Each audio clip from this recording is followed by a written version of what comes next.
Why are there not more people talking about Jeep AC problems? I couldn't believe how easy it was to fix my Grand Cherokee's compressor.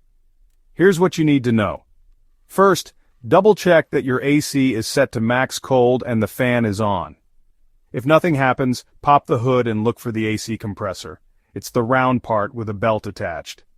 Now listen for a click when you turn on the AC. No click means the compressor isn't engaging. This could be a blown fuse. Check your fuse box, find the AC fuse, and swap it if it's burnt. Still not working? Try the relay next to the fuse.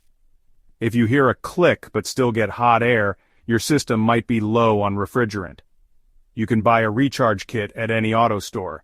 Just follow the directions on the can and don't overfill.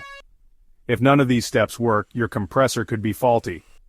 At this point, it's best to see a mechanic. Don't force the AC. This could cause bigger problems. Remember, a working AC keeps your drive comfortable. Take these simple steps before spending big at the shop. Good luck, and stay cool out there.